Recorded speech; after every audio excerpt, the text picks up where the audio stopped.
Hello, chess family. It's me, National Master Jesse James, and it's time for another part of our series of How to Sack Your Queen.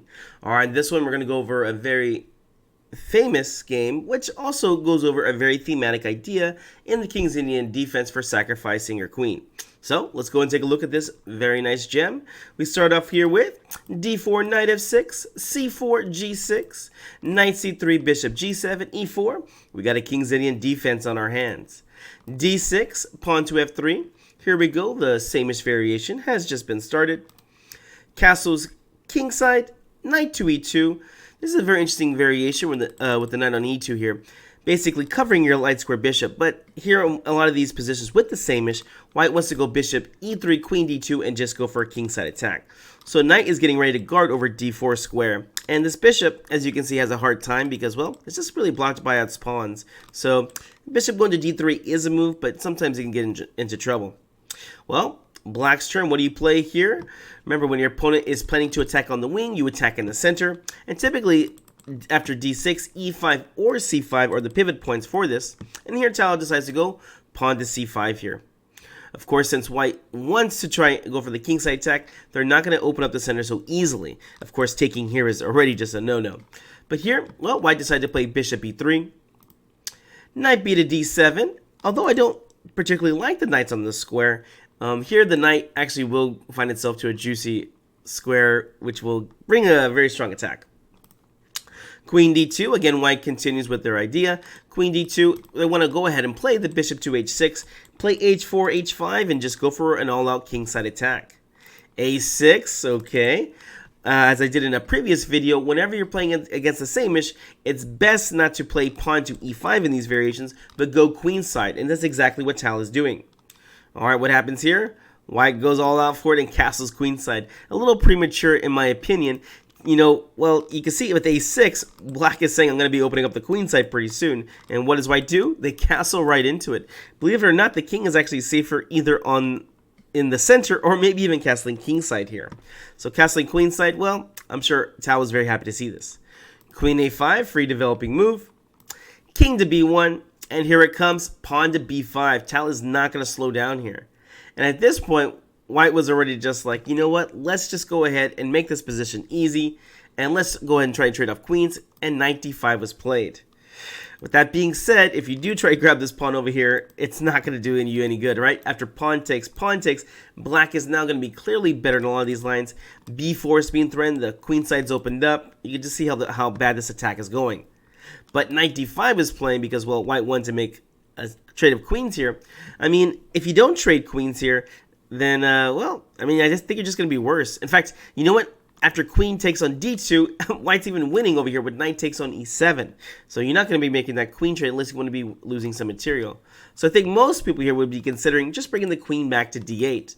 That being said, this is not the common chess player. This is Tal, the father of the queenside the father of the queenside sacrifices.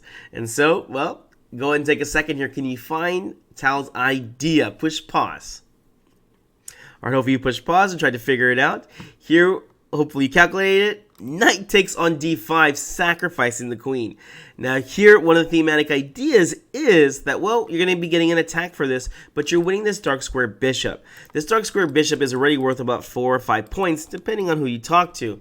With that being said, you won 3 points, so 3 points plus, let's just say 4 or 5. That's already getting up to 7 or 8 points over here. And well, a queen is worth 9, so this is actually very close. So, he does it. Queen takes on a5 because what else? Knight takes on e3. And you know what? I'm going to have to give this knight at least over here 5 points because not only do you win the dark square bishop, which is very important. Again, now this bishop can't be traded off so easily, but you're also having a very strong placed knight here, and you're winning another pawn over here. So yes, this is just going to get bad. Here rook c1 was played, and here knight takes on c4. And well, white went ahead and just sacrificed over here, and I do not blame him. This knight is a monster. If you try to bring the queen back or anything like this, you know, c takes d4 gets played, another pawn is falling, and you can see that b2 is now on the way and is a clear-cut target. Oof, be careful over here. So, here white went ahead and decided just to sacrifice. Rook takes on c4, b takes on c4, And now knight to c1. Here trying to get the bishop into the game. That's the only way you're going to be able to try and fight against this horde. I mean, black has all their pieces in the game, and while white only has the rook and bishop, you can see this knight's not going to be helping out too much. And since there's really no weaknesses over here, it's really hard for the queen to contribute. Alright, here comes Tao. Rook to b8, and you know he's just eyeing this juicy b2 square. Bishop takes on c4. And now a nice move here, knight to b6. Here the idea is to put pressure on the bishop. And after the bishop went to b3, well, bishop takes on d4. Here you can see the target is on the b2 pawn. White went ahead and played queen to d2. Bishop back to g7. Knight to e2. Hopefully white wants to play the knight to c3. Again, we're just trying to block over here. But this is too late. It is now black again to move and be pushing for the advantage. What do you play here? Hopefully this one was not too hard for you. Pawn to c4. Okay, where does the bishop go? There really is no good square for it. Bishop to c2. Pawn to c3, exclam, just crushing through in this position. And here white has nothing better than to play queen to d3. Notice taking the pawn in any kind of way is just going to be bad for you. Pawn takes over here. Knight c4 check just wins the queen. Okay, can't we just take with the knight over here? You're more than welcome to. Knight c4, again, a clearance sacrifice. And here we see that we're going to be winning on b2 here. And the knight will most likely be falling in many of these variations. It's already a negative 0.8, saying, you know, we're up the extra queen in this position right here. So, queen to d3 got played. Pawn takes on b2. Oof, here we go. The pawn on b2 here, it's just, you know, this is a very strong passed pawn. There's even some ways that you sacrifice your queen for a rook, knight, or even a bishop, but you get a very strong passed pawn, and the queen cannot just stop it. This is now turning into one of those positions. Alright, knight to d4 got played. Bishop to d7, just bringing in reinforcements. You know the rook is going to be sliding in here pretty soon. Rook to d1, rook f to c8, bishop to b3. Again, trying to hold off over here and cover up the b file. Oof. And knight a4 gets played. Now this terrifying square of knight to c3 check is being threatened. Notice the b2 pawn is covering up for the rook, so it can't even be traded off over here. And white has nothing better than to trade off here, because knight c3 check is just way too strong. Oof. Bishop takes on a4. Bishop takes on a4. Again, all the squares around the king are just being taken. The dark squares were taken by this pawn. Now the bishop's coming in to take in the light squares. Alright, knight to b3 covering.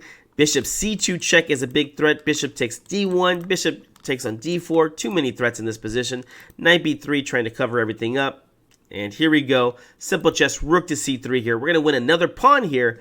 And then the c1 and a1 squares are just going to be too weak. Queen takes on a6. Bishop takes on b3. Pawn takes on b3. And now for the final move here. Rook b to c8 with the unstoppable strong threat of rook to c1 check. Here, there is really no good answer to this big problem here for white. Of course, king takes on b2 loses really simply to rook to c6 check. And, well, let's see. And the game white went ahead and played queen to a3, trying to cover themselves and maybe cover the c1 square, but this does not help. Here, black to move and win. What do you play? Simple chess. Rook c1 check. Rook takes, and here, well, black's opponent just went ahead and resigned here, as there's only one good move to play here, only one legal move at least, king to a2, and after this, you can either checkmate on a1 with the rook, or checkmate with the queen. Well, guys, hope you enjoyed this. This was a thematic sacrifice. Remember, you can exchange your queen for the dark square bishop and a piece, preferably a rook, as we did see in this game, the knight. Alright, we'll see you in the next video.